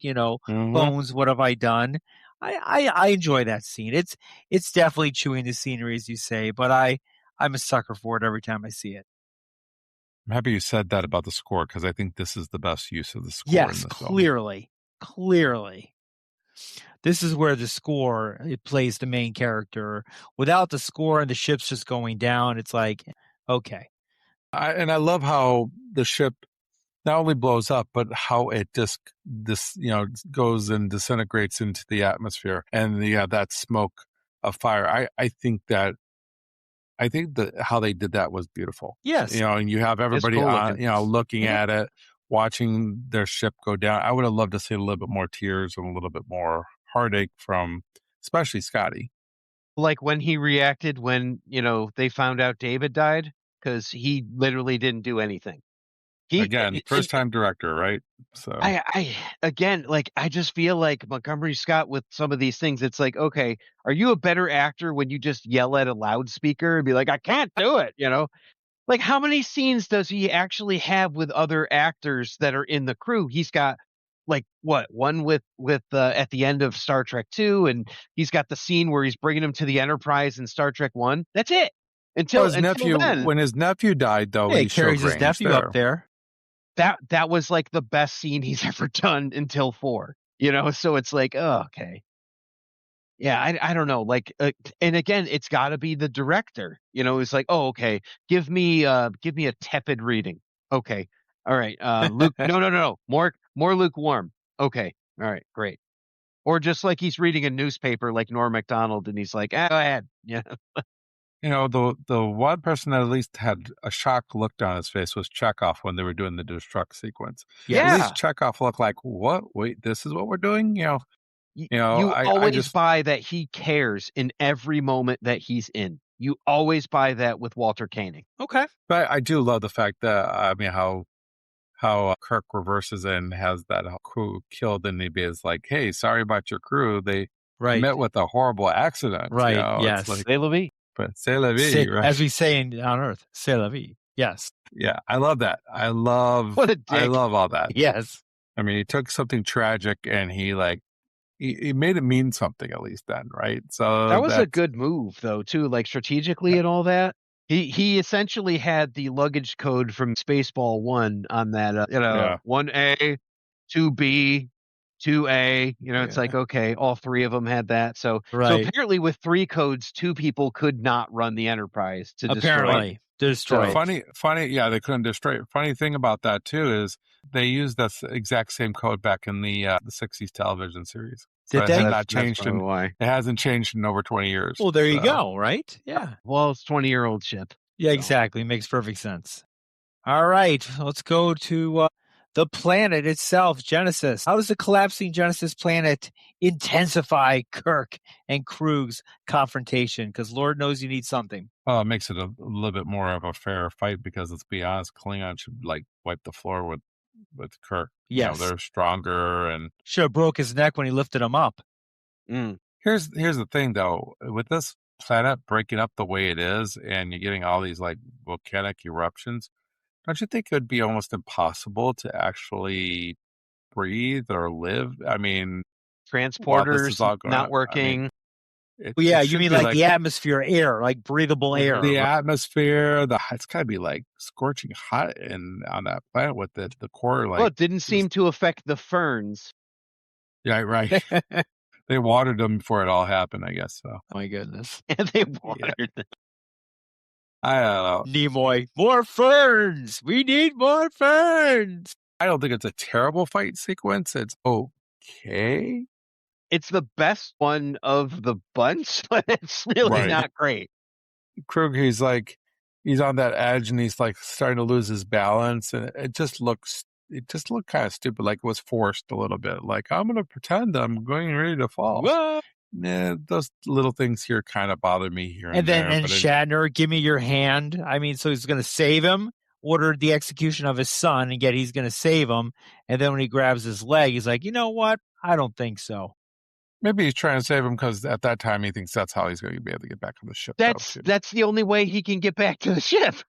Potentially, yes. Yeah. I mean, he gets back on because he pretends he's a Klingon. And he Correct. says the Your beam me up, line. Scotty. Yes, yeah. It's fine. I mean, It is fine. I think it's fine. that's, you know. I mean, All from right. here on out, that's how I look at the film from here on out. It's fine. I Now, like the parts after this better. do you? Now, see, I'm the opposite. The journey to Vulcan, snooze fest. Vulcan looks so much better than the end part where he does like the Hans Gruber fall into the lava. Well, and yes. all of that. Yes, it And does. then you get to Vulcan, right? And you're looking at like a set from Conan the Barbarian. Right? I'm looking at 3 background singers that are doing a little dance.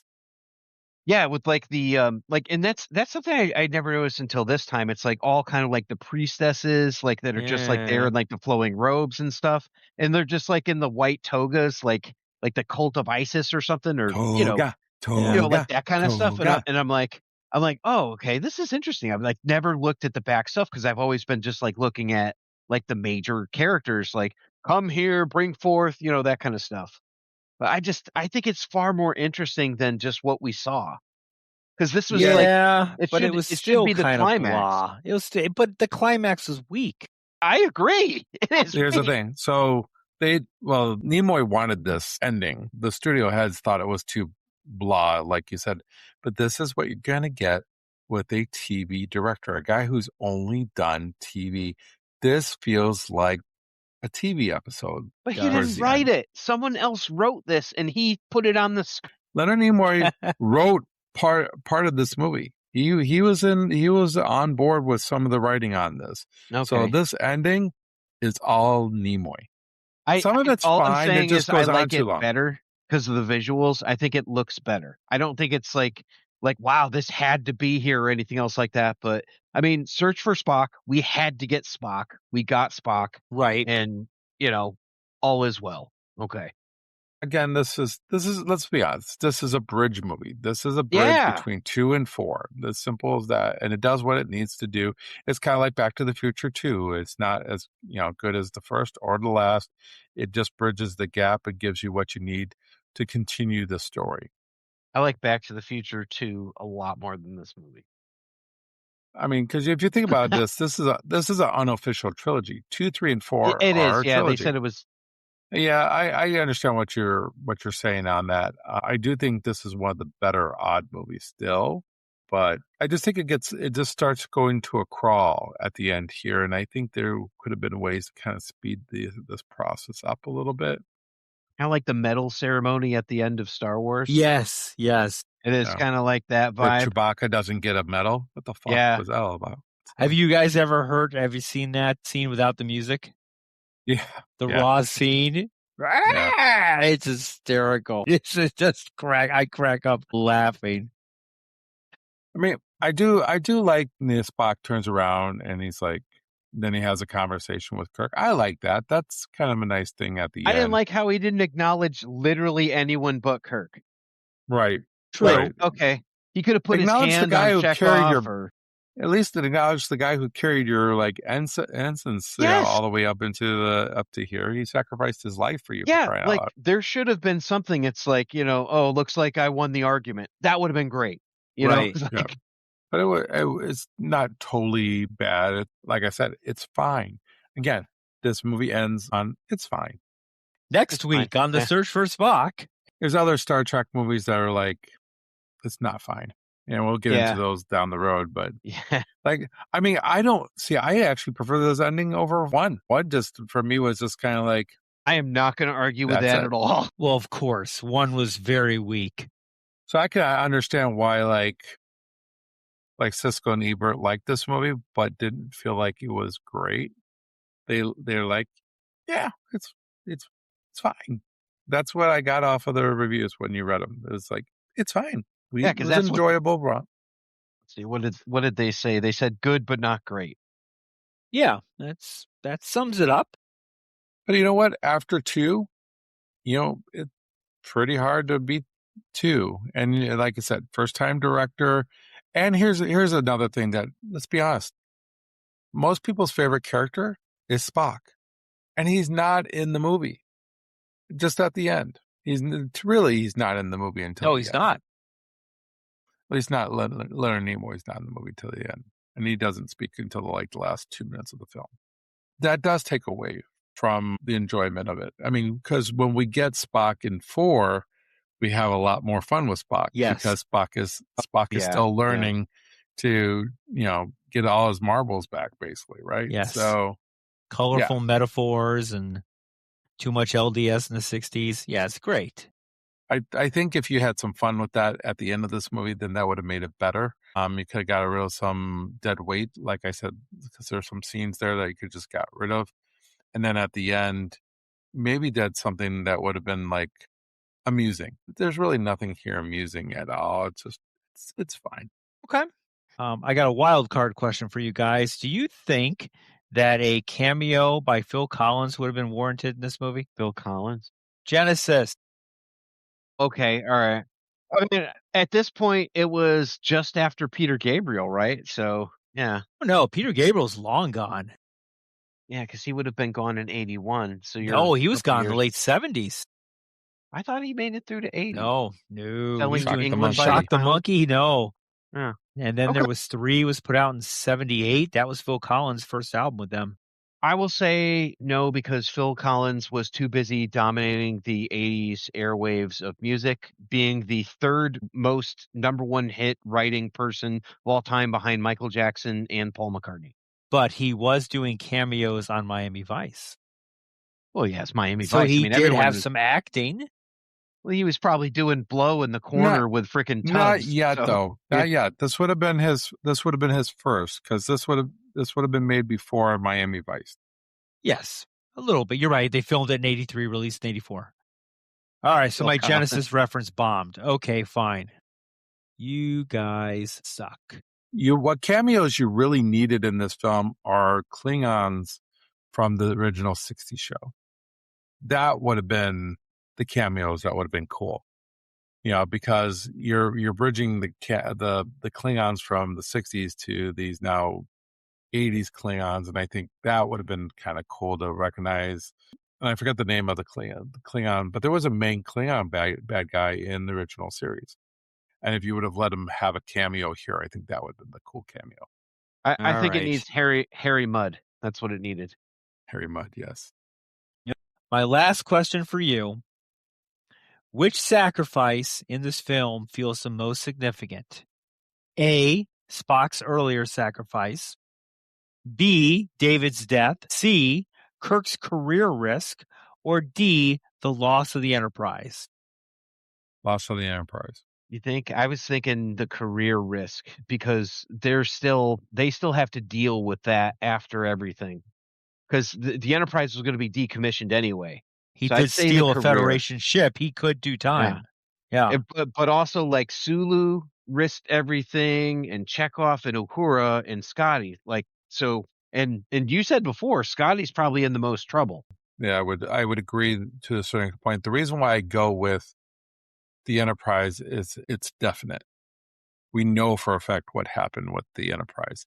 It got completely destroyed. We don't know what the fate of Kirk and the rest of them are. Well, we know At that Kirk point, Kirk is demoted to captain, correct? Yeah. In the next I mean, one. as far as we know, they could have had asylum over in Vulcan and stayed there the rest of their lives with Spock. No extradition treaty on Vulcan. Exactly. It's not logical to extradite. So, well, especially when Sarek made you do it. So I mean, come on. And he's an ambassador. Yeah. Doesn't he have immunity? Come on. You know what, Ken? That actually may change my answer right there, because with all of that stuff going on, the fact that Sarek probably does have some pull to pull their asses out of the fire. So maybe you're right, and it is the Enterprise, because he's got like some political influence clearly, and they were doing something under his purview. So I think you're right. I think you changed my mind on that. Yay. Well played. Scenery. The ships look really cool. Like, that's all I could say. Like, that Klingon ship, when they were firing the photon torpedoes at it and all that, looked awesome. Like, so cool. Okay, great. Well, let's start with you, Justin. Let's talk about your review. I mean, even good before but not great. Yeah, that good but not great like sticks in there. I mean, it's like they say about like odd numbered Trek movies. They do it for a reason, because it's true. You're coming from such a high, and then you get like good scenes. There's no great scene in this movie. There's only like a couple good scenes and then filler. So it's like, all right. I think that for me, on a critical watch of this movie, I give it below average, right? So it's not quite a 3 hook. It's like a 2.75, but it's like, it's not terrible. It's better than the original movie. And I forget what I gave that, but it's better than that movie, in a sense. But it's like, it should be considered a below average movie based on like the numbers. Wow. Like, if we were looking at like batting average and all that, it's like, okay, well, he got a couple good hits in the game and all that, but generally he's at like a 250 instead of a 300. So, well, an average hitter in MLB is probably about 250. Yeah. So you're thinking this is more like a 220 hitter? Yeah, well, I just mean like with the analogy that it's like, if that's the standard, it's like slightly below that, but maybe there's some good hits now and then, like key Okay. times to like drive in a run, something like that. So, I mean, I'm not opposed to giving it a 3, but it's You like gave it's you gave probably 2.5 to the original. yeah, so it's 2.75. Then yeah, for sure. Wow. Okay. Ken, what are your thoughts? I must like it a lot more than Justin Yeah. That's because fine. actually, That is fine. I mean, there's things that I really enjoy in this film. I think it's a good bridge. I don't think it's just slightly better than the motion picture. I think it's definitely much better than the original picture, but it's not anywhere near the Wrath of Khan by any means. So this one's a little bit hard for me because you are relying on, this is a Shatner vehicle, let's be honest. I mean, some of the other guys get a little bit more of a part, but without Leonard Nimoy having a role in it, it's really Shatner, right? He's the main guy, and DeForest Kelly has his moments, but even he doesn't have that big of a role, it seems like. But I do think the direction is up and down. There's some things that I really like that he does in this film. I like the tribbles and stuff like that, throwing the 60s kind of, back us. And who else is going to know Star Trek better than the fans would be the person who played Spock, right? So he does some things that are great in that aspect, but it's sloppy. The fact that they went from, Romulans to Klingons and didn't really clean that up.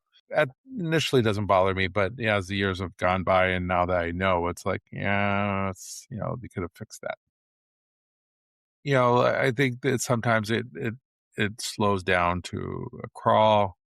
You could have deleted some scenes, could have made it a little bit tighter, but I still like it a lot. I still think, the battle scene between the Klingons and the Enterprise is a very good one. It's one of the better ones in the whole Star Trek universe. And I like the fact that they actually lose, but at the same time, it still showed how good Kirk was as a captain and still did the cool thing. As Bones put it, you turn death into a fighting chance to live, right? Something to that extent.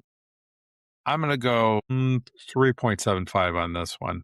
I actually enjoy it. I actually would almost even be closer to 4, but I think 3.75 is where I'm at because it's not in the top 3 or 4 of the best Star Trek movies, but it's definitely not in the lower tier. It's not in the, there's 3 or 4 worse movies for sure in the Star Trek universe. So that's where I'll stop at.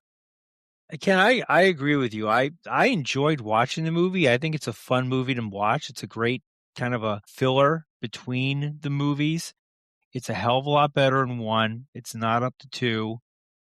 We can talk about 4 later when we ever do it, but it's a fun movie, and I like McCoy. I think he really takes this movie to a new direction. I like his sarcasm, his comedy, his wit.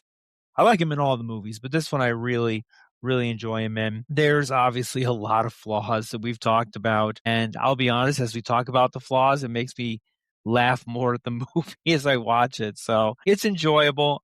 I think it's a good bridge flick. Ken, what did I give the first one? Can you tell me? Just curious. We all give it 2.5. Thank you. Okay, that's what I thought. I'd give this one like you. I'm giving this 3.75. I don't think it's quite a 4, but it's not a low 3. It's a fun movie, and I think it plays well for anyone who does like Star Trek. I'll be honest, I couldn't tell you the difference between a Romulan and a Klingon, so it's probably best that I don't know that. It makes it a little bit more enjoyable for me. I will say this. I mean, this, Krug is one of the better bad guys in this whole series. And I didn't mention this earlier, but one of the things that kind of cracked me up is when they go, the starship captain wants to chat to confirm, right? They talk about a treaty to confirm, right? And he goes on screen, and it sounded like Sylvester Stallone as Rocky Balboa saying Did it? that. It just every time I hear it, it makes me laugh. He's like, hey, yo. But outside of that, though, he is a great nemesis to Kirk, and he killed his son, and he's ruthless in different ways than Khan was. He's definitely not Khan, but I mean, I would put him probably in like 4 or 5 in the bad guy range when it comes to Star Trek Kirk movies. and Khan have that history. Right. Yeah. Right. Listening to your reviews, maybe I'm a bit harsh on this one because we haven't gotten to 5 yet and 6 and stuff like that. So you're right. Like in terms of the hierarchy of where you put it. So maybe this will be a 3 instead of a 2.75. But I do think it's like for me, it's on the lower 3 side. So because there's got to be meat on the bone for something that's not as good as this one, and maybe it's not as bad. It's just there's a lot of things that are really hard to forgive in terms of performance for me. But in listening to you, I think that I could amend that to 3. Okay. I could buy that. Excellent. All right, Ken, Justin, we're rolling into the past genre of how you're picking movies. Ooh. What are we doing? I only have like one movie in mind and all that, and it's like such a departure from this one. But my immediate thought is like the Jason Bourne movie, The Bourne Identity. First one? But yeah. I Nothing don't wrong know. with it. No? Have could you do guys that. seen it? I've got all Yeah. of them. Yeah. Okay. Why don't we try that? I mean, that's a big departure from this genre, but that I don't know. I just been itching to watch it again. Okay, Bourne Identity. Now we're not doing all of them. We're just doing the first one. Yeah, why not? We'll start Why with the first not? one, see how it goes, right? Bourne Identity. That sounds good. It's been a while since I've seen that one. Is it a good watch? I guess we'll find out. It's similar to this movie as that you got a guy who doesn't remember who he is. That is true. That is you very, go. very true. Yes. The connected, and I could have picked The Martian, but I didn't. And I appreciate that. That movie is, it's all right. Well, I guess that's all the time we have on this episode of Hooked on Movies, a podcast. And as always, quoting Captain Kirk, c'est la vie. See you next time on Hooked on Movies. See you at the movies.